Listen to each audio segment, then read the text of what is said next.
오늘 거룩한 주일, 아버지 주일을 맞이하여 주 앞에 나와 예배를 드리는 여러분 모두의 하나님의 축복이 함께 하시기를 주의 이름으로 축원을 드립니다. 오늘은 그 세 번째, 왜 예수를 믿는가? 라는 설교의 제목으로 함께 은혜를 나누고자 합니다. 미국 유나이티드 항공사 승무원들에게 날씬해야 한다, 섹시해야 한다, 매력적이어야 한다는 말을 강요했습니다. 1989년부터 1994년에 이르는 5년 동안 승무원들에게 날씬하고 섹시하고 매력적인 몸매를 유지하도록 항공사에서 요구했습니다. 승무원들은 수년 동안 살을 빼라는 시달림을 받았고, 몸무게가 불어난 승무원들은 감봉과 정직과 해고 조치를 받았습니다. 참다 못한 승무원들은 변호사를 채용해서 유나이티드 항공사가 여성의 인권을 침해했으며 차별화했다는 고소를 했습니다. 판결 결과는 다음과 같습니다. 여성에게 날씬한 몸매를 강요하는 것은 위법이다라는 것입니다. 이 판결에 따라서 1989년부터 1994년까지 유나이티드 항공사에 근무한 약 1만 6천 명의 승무원들에게 배상금을 지불해야 했습니다. 그러나 비만은 성인병의 원인이 된다는 것을 우리는 너무나 잘 알고 있습니다. 건강은 현대인의 최대의 관심사입니다. 건강은 모든 사람의 희망사항이며 절실한 요구사항입니다. 그저 건강이 좋다면 우리는 못 먹는 것이 없습니다. 그럼에도 불구하고 병의 종류는 다양해지고 치료는 뒤따르고 있음을 보게 되어집니다. 의술과 약학이 첨단화되어 가고는 있습니다만 병은 더 많아지고 급속도로 번져나가고 있습니다. 우리는 코로나를 통하여 많은 것을 경험하고 체험했습니다. 그리고 사람의 한계점을 눈으로 보고 있습니다. 제일 좋은 것은 병에 걸리지 않고 건강하게 살다가 인생을 마무리하는 것입니다. 그 다음으로 좋은 것은 병에 걸렸더라도 빨리 고치고 건강을 회복하는 것일 것입니다. 하지만 가장 더 좋은 것은 그것은 주님의 능력으로 영혼도 구원받고 육신도 고침받는 것임을 성경은 분명히 말씀하고 있습니다. 저는 오늘 여러분들에게 그 복음을 전하고자 하는 것입니다. 병은 육체적인 것도 있고 정신적인 병도 있고 영적인 것도 있습니다. 이 세 가지가 함께 건강한 것을 전인 건강이라고 표현합니다. 그러나 가장 중요한 이 세 가지 건강 중에 갖추며 살아가는 사람은 그리 흔하지 않습니다. 육신은 건강한데 영혼이 병들어 있는 사람이 있습니다. 영혼은 건강한데 육신이 병든 사람도 있습니다. 아예 영혼도 육신도 골고루 병든 사람도 있습니다. 그런 사람을 의학용어로 말하면 뭐라고 합니까? 중환자다라고 표현을 합니다. 첫째로 병의 원인이 무엇입니까? 첫째, 모든 질병의 원인은 죄의 값이다 라고 성경은 말씀하고 있습니다. 첫째, 창세기 3장을 보면은 죄 지은 아담과 하와가 받은 저주가 기록되어 있습니다. 아담은 땀 흘려 일해야 먹고 살 수 있었습니다. 하와는 잉태와 해산의 수고를 하게 되었고 땅은 저주를 받아 가시와 엉겅퀴를 내게 되었느니라 성경은 말씀하고 있습니다. 그러나 필경 인간은 죽어서 어디로 들어가요? 흙으로 돌아간다. 그래서 우리 고국에 복음이 들어오고 전에도 아무개가 세상을 떠나면 뭐라고 합니까? 아무개 아버지가 세상을 떠났다고 하지 않고 돌아가셨다 했습니다. 흙으로 왔으니 흙으로 돌아간다. 한마디로 말하면 정상적인 삶의 리듬이 깨져버리는 것입니다. 음악도 리듬이 깨져버리면 노래가 되지 않는 것처럼 인간의 삶이 저주를 받으면서 정상적인 리듬이 깨져버린 것입니다. 한국을 가고 다녀오면 무엇이 깨져요? 리듬이 깨집니다. 리듬이 깨지면 뭐가 와요? 면역력이 떨어집니다. 면역력이 떨어지면 뭐가 와요? 병이 찾아옵니다. 그때부터 온갖 질병과 고통이 일어나기 시작합니다. 마치 코로나 후유증처럼 말입니다. 로마서 5장 12절에서 바울은 이렇게 말합니다. 한 사람으로 말미암아 죄가 세상에 들어오고 죄로 말미암아 세상이 들어왔느니라고 말씀하고 있습니다. 죄의 결과는 심판이며 죽음입니다. 형법상 가장 큰 죄에 대한 심판이 무엇입니까? 종신령이나 사형입니다. 지은 죄를 회개하지 않으면 누구라도 죽게 되어지는 것입니다. 성경이 말하는 질병과 고통과 실패와 죽음의 원인이 무엇이냐? 성경은 분명히 죄의 대가라고 말하고 있습니다. 그 죄를 사함받는 길은 나 대신 십자가에 돌아가신 예수 그리스도를 믿는 것임을 믿습니다. 누구든지 예수를 믿으면 죄사함을 받게 되어진다 라고 성경은 말씀하고 있기 때문에 그렇습니다. 둘째, 모든 질병의 원인은 지나친 근심과 걱정 때문입니다. 잠언서 17장 22절을 보니 마음의 즐거움은 양약이라도 심령의 근심은 뼈를 마르게 하느니라. 또한 잠언서 18장 14절을 보면 사람의 심령은 그의 병을 능히 이기려니와 심령이 상하면 그것을 누가 일으키겠느냐 했습니다. 두 구절을 종합하면 뼈를 마르게 하는 것도 그 사람을 쓰러뜨리는 것도 결국에는 무엇입니까? 마음이에요. 그래서 어른들이 종종 이런 말씀합니다. 정신을 똑바로 차리라고. 마음가짐을 바로 가지라고. 그렇지 않으면 쓰러지고 넘어지고 유혹에 넘어지기 때문에. 현대의학의 용어 가운데서 시민성 질환이라는 게 있습니다. 그 뜻은 마음이 원인으로 작용하여 질병을 유발하는 것입니다. 현대의학자들은 모든 질병의 원인 70%가 시민성이라고 말합니다. 요즘 흔한 말로 표현하면 스트레스가 모든 질병의 원인이 된다는 것입니다. 모든 생활 시스템이 스트레스를 받지 않을 수가 없습니다. 이런 것을 어떻게 지혜롭게 극복하느냐가 중요한 것입니다. 셋째, 모든 질병의 원인은 과욕입니다. 과욕은 지나친 욕심이라는 뜻입니다. 과욕은 근본이라는 말이 있습니다. 욕심이 지나치면 화를 자초하게 된다는 말도 있습니다. 야고보서 1장 15절에 이렇게 말씀합니다. 욕심이 잉태한 즉 죄를 낳고 죄가 장성한 즉 사망을 낳느니라. 과자가 앞에 붙은 낱말치고 좋은 낱말이 없습니다. 예를 들면 과욕, 과속, 과음, 과식, 과로 이런 모든 것이 과자 들어간 말치고 좋은 말이 없습니다. 위가 상하고 간이 상하고 장이 병드는 이유가 무엇입니까? 과식, 과음, 과욕 때문에 오는 결과인 것입니다. 자기 욕심을 절제하지 못해 병에 걸리는 그 경우가 얼마나 많은지 모릅니다. 견물생심이라고 눈으로 보면 얼마나 갖고 싶고 먹고 싶습니까? 뷔페 식당을 가게 되어지면요, 오늘은 정말 적당히 먹여야지 하지만은 들어가서 나올 때 어떻습니까? 후회합니다.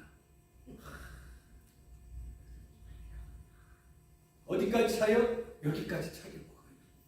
그러면서도 속마음은 뭐예요? 머리에서는 아쉬움을 갖습니다. 무엇이 오늘은 땡겼는데 더 먹지 못해서 아쉬움을 갖습니다. 그 욕심으로 인하여 밤새도록 배를 들고 다닙니다. 힘든 시간이. 왜요? 욕심 때문에.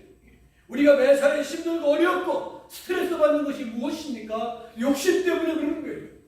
내 욕심대로 안 되니까, 내 마음대로 안 되니까 채워지지 않기 때문에 스트레스를 받는 것입니다.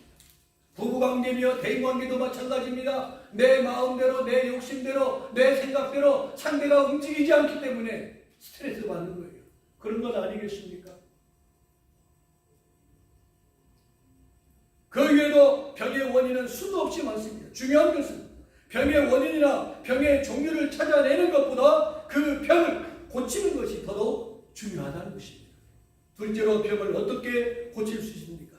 첫째, 창조의 원형을 회복해야 한다라는 것입니다. 인간은 하나님의 피조물입니다. 인간은 하나님의 피조물입니다. 하나님이 사람을 지으셨습니다. 창세기 1장 27절을 보면 하나님이 자기 형상대로 곧 하나님의 형상대로 사람을 창조하실 때 남자와 여자를 창조하셨다라고 성경은 말씀하고 있습니다. 또한 디모데전서 4장 4절을 보면 하나님께서 지으신 모든 것이 선하며 감사함으로 받으면 뭐 할 것이 없느니라? 버릴 것이 없대요. 감사함으로 받으면 뭐 할 것이 없다고요? 버릴 것이 없어요. 감사함으로 받는 여러분이 되기를 축복합니다. 오늘 이 아침에 참여하신 여러분들은 버릴 것이 없는 분들이 모여 하나님 앞에 신령과 진정으로 예배를 드리는 중인 줄로 믿습니다. 왜요? 감사하면 버릴 것이 없다는 것입니다. 이 모습이 뭐냐? 창조 당시 본래의 모습인 것입니다. 하나님 닮은 존재, 이리 봐도 좋고 저리 봐도 심히 좋은 존재, 그 모습이 바로 원형인 것입니다. 하나님과 교제하고 사는 그 모습을 회복하면 하나님과의 관계가 회복되어진다는 것을 여러분 명심하시기 바랍니다. 하나님과의 관계를 회복하려면 하나님의 창조하심을 인정하고 믿어야 하는 것입니다. 하나님이 나를 지으셨고 하나님이 나의 주인이셨고 하나님이 나의 아버지심을 믿는 것입니다. 하나님이 인간과 세상을 창조하신 주인이심을 인정하고 그분과 바른 관계를 맺으며 살아갈 수 있도록 끊임없이 노력하고 수고를 아끼지 않아야 한다는 것입니다. 피조물이 창조물을 거역하거나 외면하면 사는 길이 막힌다는 것입니다. 이사야 45장 9절을 보니 질그릇 만드는 사람을 향해 왜 이렇게 만들었느냐 대들거나 항변하면 그 질그릇을 깨트려 버리라.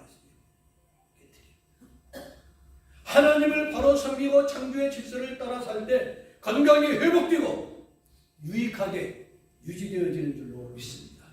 원망보다 현재를 감사하면서 사는 좋은 습관을 키우는 여러분이 되시기를 주의 이름으로 축원을 드립니다.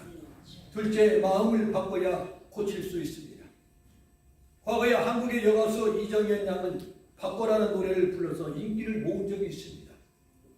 우리가 바꿔야 할 것은 대통령이나 국회의원이나 사회제도를 바꾸는 것보다 무엇을 먼저 바꿔야 돼요?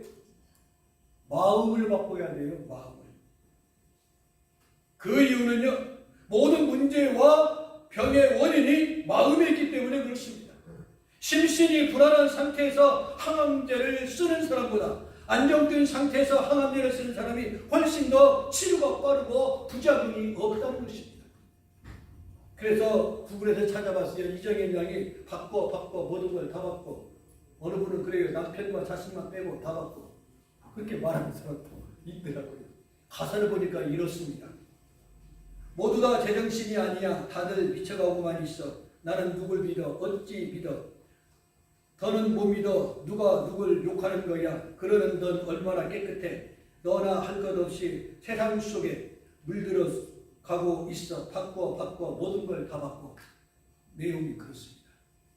미국 오하이주 주립대학의 제니스 키콜드 교수가 이런 말을 했습니다. 몸과 마음이 안정을 찾고 심정적 심리적 평화를 얻는 사람의 혈액에서 면역계의 중추를 이루는 T세포의 수가 늘어나고 있다는 것을, 좋은 세포가 늘어나고 있다는 것을 발견했습니다. 프랑스 국립연구소에서 조르주 누나의 박사는요, 성인 1만 3천 명을 대상으로 어릴 때 가정 환경이 성인이 된 이후의 건강에 어떤 영향을 미치는가라고 연구를 했습니다. 조사 결과 18세 이전에 심각한 가정 위기를 겪었던 사람은 그렇지 않는 사람에 비해서 질병률이 43%가 높았다는 것입니다. 미성년기에 충분한 사랑을 받지 못한 채 애정 결핍으로 자란 사람은요, 다른 사람에 비해서 술을 2배 더 마시고 담배는 2.4배를 더 피우고 약은 1.5배를 더 복용하고 있다는 결론을 내렸습니다. 다른 조사 결과도 있습니다. 불안과 초조 등 심리적 갈등이 쌓일 때 몸속에서 분비되는 스트레스 호르몬이 있는데 그것이 돌연사를 촉진하는 원인이 되었다는 것입니다. 잠언서 4장 23절을 보면요, 모든 지킬 만한 것 중에 더욱 무엇을 지키라? 내 마음을 지키라. 네 생명의 근원이 이에서 마음이라. 여러분의 마음을 지혜롭게 잘 지켜서 지혜롭게 삶으로 살아온 생애보다 남은 생애가 더더욱 복되기를 주의 이름으로 축원을 드립니다. 주변 환경을 통해서 수많은 스트레스를 받는다 할지라도 스트레스를 푸는 방법을 알고 스스로 자기 관리를 잘해서 행복한 삶을 유지할 수 있기를 원합니다. 잠언서 17장 22절을 보면은 마음의 즐거움은 양약이라고 했습니다. 그렇습니다. 부정적인 마음을 긍정적인 마음으로, 의심하는 마음을 믿음의 마음으로, 절망적인 마음을 희망적인 마음으로, 비난하는 마음을 칭찬하는 마음으로 바꿔야 합니다. 오늘 대표 기도의 내용이 그런 것 아니겠습니까? 마음을 바꿔야 고칠 수 있기 때문에 그렇습니다. 그래서 옛 어른들이 우리에게 종종 이런 말 했습니다. 무엇을 곱게 먹으라고요? 마음을 곱게 먹으라. 하수생의 가수 최희준 씨가 부른 노래 가운데 잘 살고 못 사는 게 마음먹기에 달렸구나 라는 노래가 있습니다. 이 노래는 팔두광산 신복순 작사 1967년에 만든 곡입니다. 사람이 어떤 마음을 품느냐에 따라서 성공과 실패, 행복과 불행, 건강과 질병이 결정된다는 것을 명심해야 할 것을 일깨워 주는 말입니다. 셋째, 예수를 믿어야 고칠 수 있다는 것입니다. 본문 23절을 보면요, 백성 중에 모든 병과 모든 약한 것을 고치시니라고 했습니다. 또 24절에 보면요, 고치신 내용이 기록되어 있습니다. 각종 병에 걸려서 고통당하는 자, 귀신 들린 자, 간질하는 자, 중풍병자들을 데려오니 그들을 어떻게 하시더라? 고치시더라 말씀하십니다. 고통당하는 자라는 것은 정신적 스트레스 환자, 시민성 환자를 말합니다. 귀신 들린 자는 영적으로 마귀에게 쳐서 끌려다녀 고통당하는 자를 말합니다. 간질과 중풍병자는 육신의 병든 자를 의미하고 있습니다. 예수님은 옛날이나 지금이나 살아계시며 우리를 치료하시는 하나님이신 줄로 믿습니다. 아멘. 인간이 포기하고 과학이 포기하고 의학이 포기한 그곳에 예수님이 새로운 일을 시작할 출발점인 것을 여러분 기억하십시오. 2023년 시사주간지 타임지 조사파에 의하면 예수 믿는 미국 사람들 중에 81%가 기도하면 치유받을 수 있다고 고백을 했습니다. 예수 믿는 사람은 내가 믿는 예수님이 인간의 질병을 치유할 수 있다는 믿음과 확신이 있어야 하는 것입니다. 아멘. 그런 믿음으로 기도할 때 역사를 볼 수 있는 줄로 믿습니다. 긴가민가하면 안 됩니다. 다시 말하면 과학이 해결하지 못하는 문제, 현대의학이 해결하지 못하는 문제, 인간의 능력과 경험으로 풀지 못하는 문제를 예수님이 책임지고 해결해 주신다는 믿음이 있어야 한다는 것입니다. 의사는 수사매고 하나님은 치료하시는 하나님이란 말이 있습니다. USC 병원 수술팀이 공진성 집사님 복부를 15cm나 절개하고 위를 수술한 후에 다시 꿰매고 싸맸습니다. 놀라운 것은 시간이 지나니까 절개한 부분이 아물고 붙어서 실밥을 빼낼 수 있었습니다. 절개한 부분이 아물도록 풀칠한 것도 본드를 붙인 것도 아닙니다. 의사가 싸맨 부분을 하나님이 치료하여 원상복귀하게 해주신 줄로 믿습니다. 아멘. 하나님은 우리를 그렇게 만드셨습니다. 아멘. 말씀을 마칩니다. 우리는 이 시간 전인적으로 치료하고 새로운 존재로 만드시는 주님의 이름을 불러야 합니다. 그리고 기도해야 합니다. 하나님, 나의 부족한 면을 고쳐 주옵소서. 하나님, 나를 구원해 주옵소서. 나를 세상 의지하지 않고 하나님만 의지하는 하나님의 자녀로 전적으로 강권적으로 붙잡아 주옵소서라고 부르짖어야 할 줄로 믿습니다. 에레미야 33장 3절은 이렇게 말합니다. 너는 내게 부르짖으라. 내가 네게 응답하겠고 네가 알지 못하는 크고 은밀한 일을 네게 보이리라. 왜 예수여야 합니까? 나를 죄에서 구원하여 주셨기 때문입니다. 나를 치유하여 주시기 때문입니다. 언제까지 예수를 불러야 합니까? 영원히 내가 주님 앞에 갈 때까지, 주님이 오실 때까지 우리는 끊임없이 예수님을 불러야 합니다. 어떻게 불러야 합니까? 간절히 소리쳐 불러야 합니다. 난 예수가 좋다오, 예수님으로 만족합니다고 불러야 합니다. 그 부름이 하늘 보좌를 움직이는 능력의 종들이 되시기를 주님의 이름으로 축원을 드립니다.